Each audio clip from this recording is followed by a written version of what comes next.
मन से भी, वचन से भी और काया से भी होती है। बड़े बड़े चक्रवर्ती बलदेव, नारायण, पृथ्वीनारायण, कामदेव आदि महापुरुषों ने इस रहस्य को समझ करके किसी के लिए आग्रह नहीं किया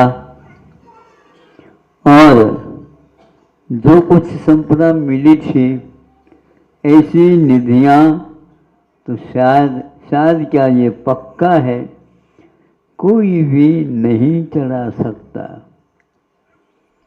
क्योंकि उन्हें ज्ञात था ये चढ़ने के उपरांत हमें पुनः जोड़ने की कोई आवश्यकता नहीं पड़ेगी। सब लोगों की धारणा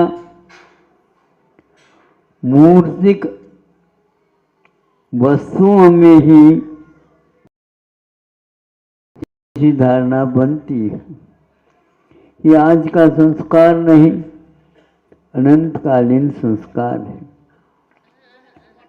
भाव होने के उपरांत भी पुनः भाव बिगड़ जाते हैं।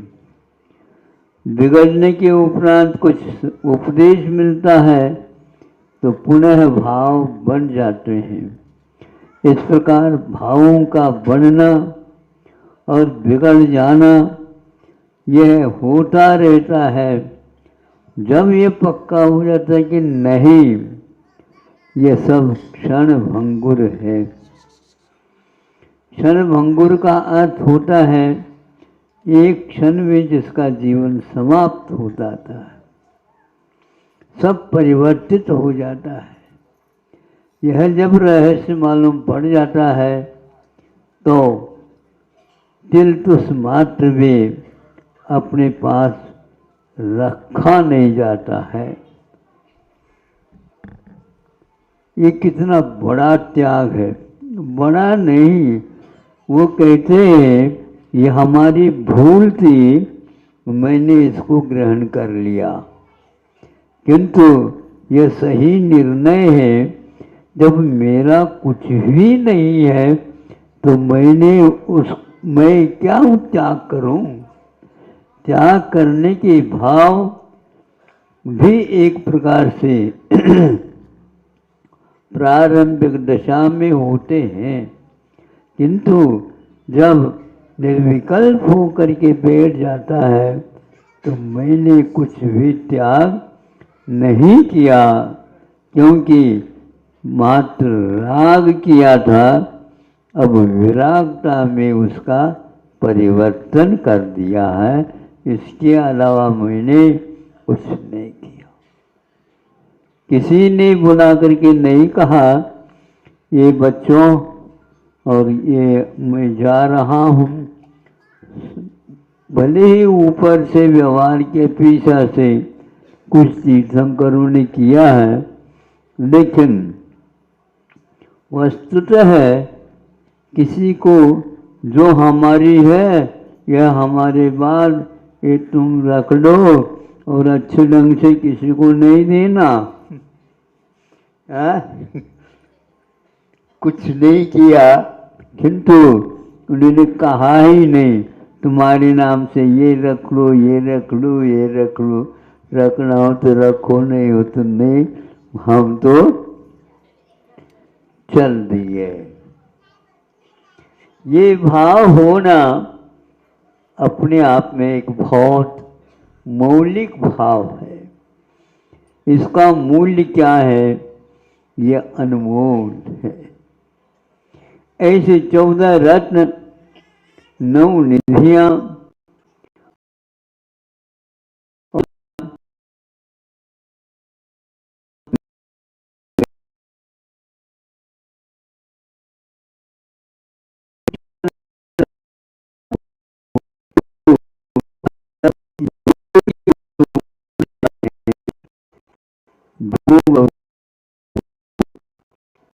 हट जाते हैं।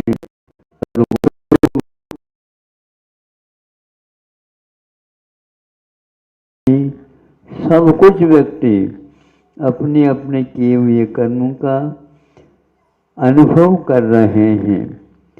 दया आती है, लेकिन आचार्य कहते हैं ये क्षण भंगुर के बारे में आप क्या दया कर रहे हो?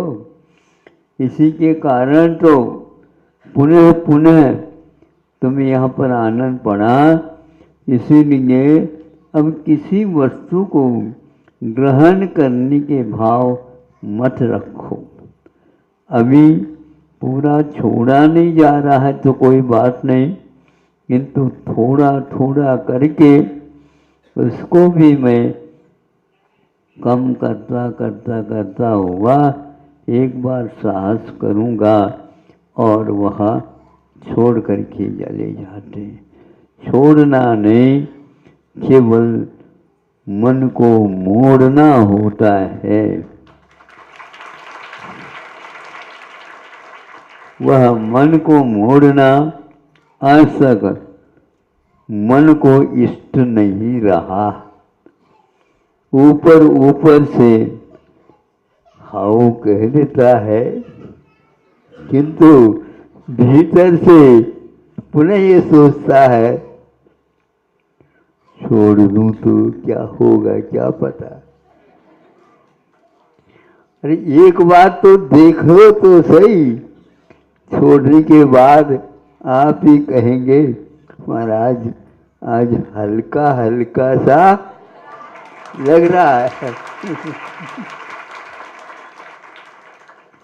तो आप लोग भारी क्यों करते हो?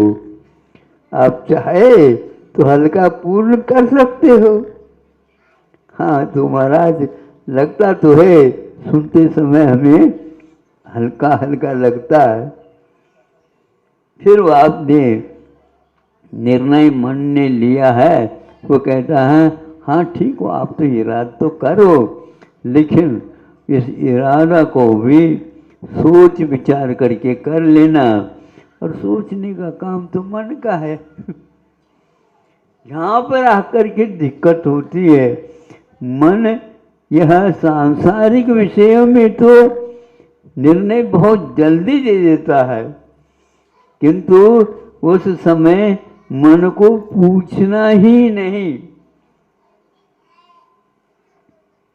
मन को कभी निर्णायक बनाना नहीं, क्योंकि मोक्ष मार्ग में मोह ही एक ऐसा है जो मन के द्वारा स्थापित है।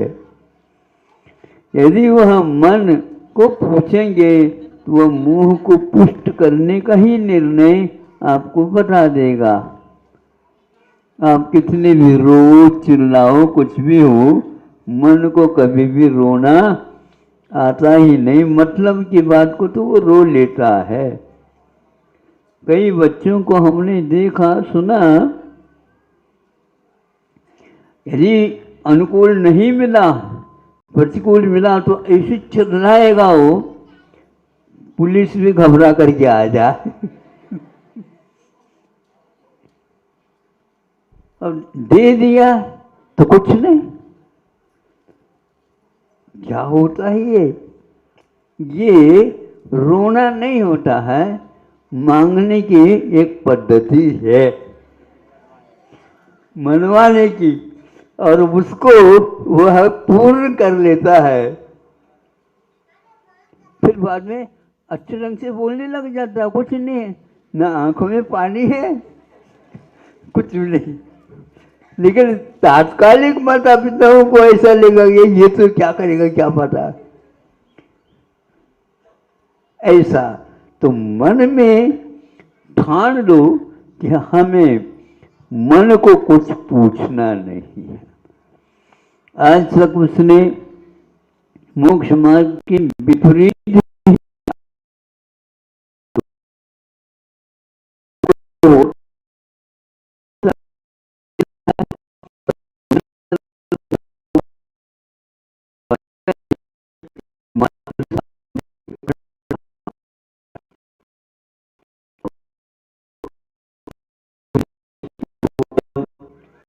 हमें राग से यदि जोड़ा है तो वीतरागता का पद क्या है? एक कहना अलग होता है और करना अलग होता है। जब करना आता है, जिस समय पसीना आता है, सीना धुड़कने लग जाता है, उस समय समझ लेना और किसी को कुछ नहीं होता, शरीर में भी ऐसा नहीं आ सकता परिवर्तन, किंतु यह पसीना जो आता है मन को आता है और उसको पुछवाऊं नहीं, क्योंकि उसके साथ देने के लिए कोई तैयार नहीं होता। इसलिए मन का जो पसीना आना, जब शरीर ही उसके पास नहीं, अंग ही नहीं, उसको अंतरंग बोलते हैं, अंतःकरण बोलते हैं। यह मानस प्रत्यय एक प्रकार से मन के अधीन है, इसलिए उसको आता है तो आने दो, अपने आप ही मन में विधिपरक विचार, जिसको आप लोग पॉजिटिव थिंकिंग बोलते हैं, आ जाता है, अपने आप ही मन शांत होता है। पानी खदबद खदबद करता है, उसका स्वभाव नहीं है वो, किंतु वह अग्नि के कारण इस प्रकार नीचे ऊपर ऊपर नीचे होता रहता है। जो ही नीचे की आग को आप थोड़ी से बाहर निकाल दो तो अपने आप ही धीरे धीरे बैठ जाता है। तो यह वह भूमिका बन गई है आप लोगों के यहाँ कि पंच कल्याण क्या होता है।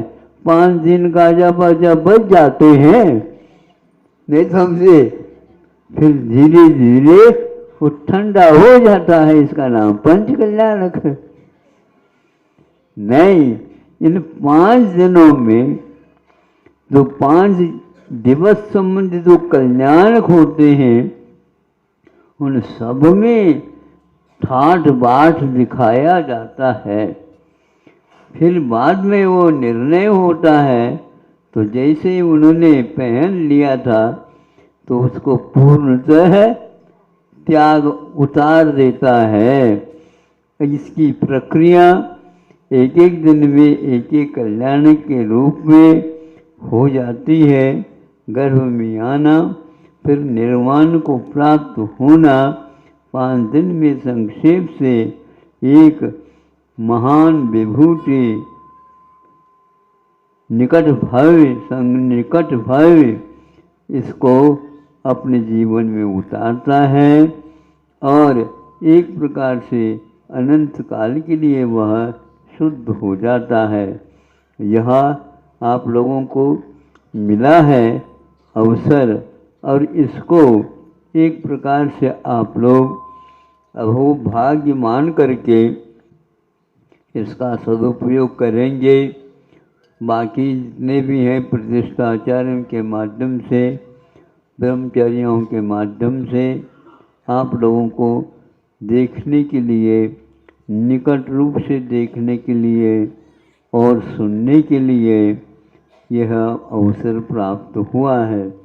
जिनका कल्याण हुआ और उन्होंने असंख्यात जीवों का कल्याण कर लिया, ऐसे विभूति के स्मरण आप लोगों को करने के लिए उपलब्ध हुआ है।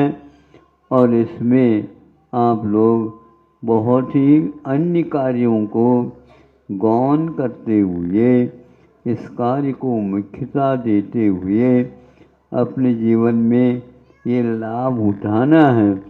किंतु ऐसा लाभ उठाना कि प्रभु किसी प्रकार का अवसर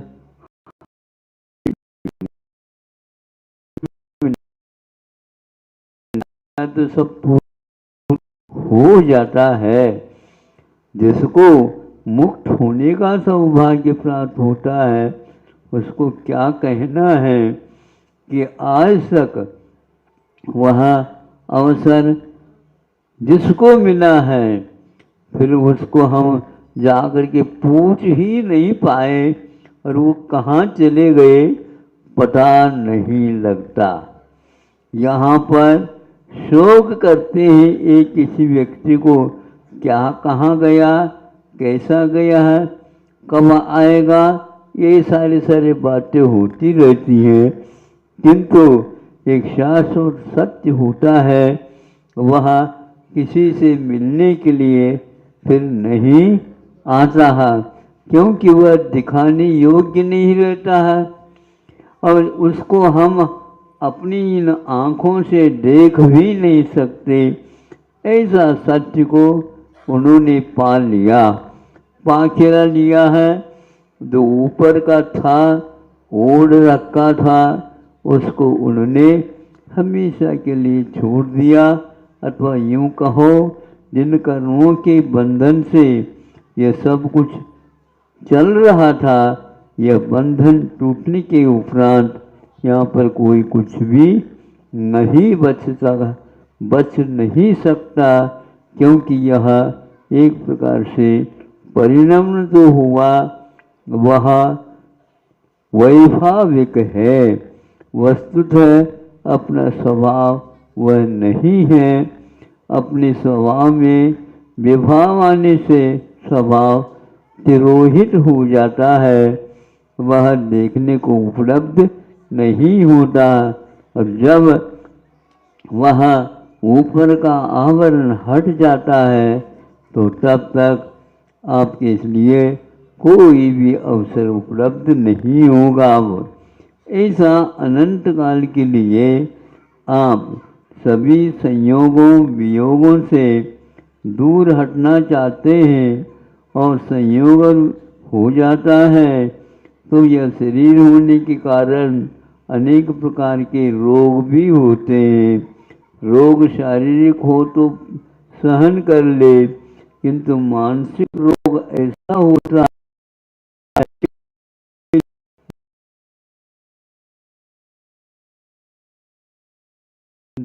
समझाने समझ में नहीं आता।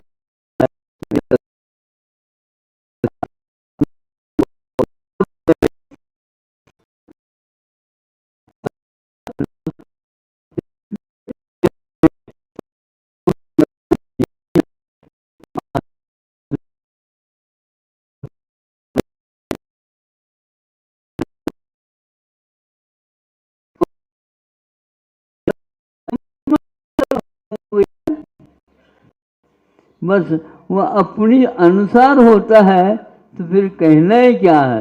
अनुसार नहीं होता है तो हाथ भी और पैर भी पटकते हैं, बच्चे पटकते हैं, कैसे पटकते हैं, खूब जोर जोर से पटकते हैं, फिर भी माथा भी पटका देते हैं,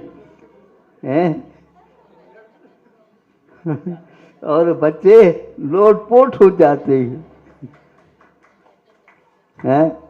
और वे देखते भी रहते हैं ये लोग क्या कर रहे हैं।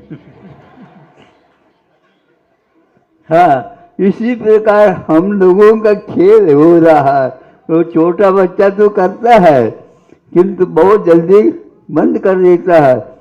आप लोगों का लोटपोट होना कब तक रहता है?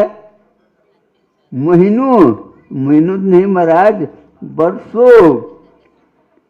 आज दिन है, काहे को बोलो, आज तो उनकी पुण्यतिथि है। अरे महापुरुषों की पुण्यतिथि होती है, इन पुरुषों की थोड़ी होती है, लेकिन उन्हीं के द्वारा सब कुछ यह मिला ठाठ था, वही चले गए। इस प्रकार अब आप लोगों को समझ में आएगा कि नहीं, यह बुद्धि पूर्वक ऐसे अपनाते हैं और वह अपने उन क्रियाओं के माध्यम से इन लोगों प्रतिष्ठाचार्यों के द्वारा उसको आपके सामने रखा जाता है और अनेक प्रकार के वहाँ पर परिस्थितियाँ आ जाती है, किंतु वह एक बार मुड़ जाता है, घर से बाहर कदम उठा देता है अब वह पीछे कभी भी मुड़ करके नहीं देखता। तो आज आप लोग उस दृश्य को देखने के लिए एकत्रित हुए हो। ये योग की बात है, बीच में यह हमें पड़ा है तो देख सुनने के लिए कोई बात नहीं। हम जिधर जाने वाले हैं, यदि बीच में आ जाए तो देख लेंगे। रोहन गांव है तो ये गांव का, लेकिन शहर वाले भी इसमें अवश्य भाग लेंगे विशेष रूप से और अपने जीवन को सार्थक बना लेंगे। सार्थक बनाने का अर्थ ये है प्रयोजन भूत तत्व उपलब्ध हो जाना। कई लोगों को सार्थकता है, किंतु उसका अर्थ क्या है ये आंखों से देखने को उपलब्ध नहीं होता है। उसका अर्थ एक प्रकार से प्रयोजन भूत होता है और उसको जब पा लेते हैं तो हमारा जीवन सार्थक हो जाता है। इन्हें अभी तक जो चल रहा था जीवन वो सार्थक नहीं था। अभी तक जो कोई भी हम श्वास ले रहे थे छोड़ रहे थे वह सार्थक नहीं है, क्योंकि वह शरीरगत क्रिया होती है। किंतु जब अच्छा कार्य हो जाता है और एक प्रकार से सार्थक होता है तो दीर्घ श्वास ले करके उसको और अत्युत्तम अनुभव करने लग जाता है। ऐसे महापुरुषों को स्मरण करने से अपना जीवन भी उसी ओर जाने के लिए अग्रणी हो जाता है और वह जीवन में बहुत ही महत्वपूर्ण क्षण माने जाते हैं। अभी आप लोगों को इतना ही पर्याप्त समझता हूँ। कुछ जल्दी आज आ गए थे ऐसा लगता है, या तो घड़ी पीछे भी हो सकती है। हाँ, जल्दी भी आ गए हैं। कार्यक्रम बहुत संक्षेप से भी हो गया है, लेकिन फिर भी ठीक ठाक है। अहिंसा परमो धर्म की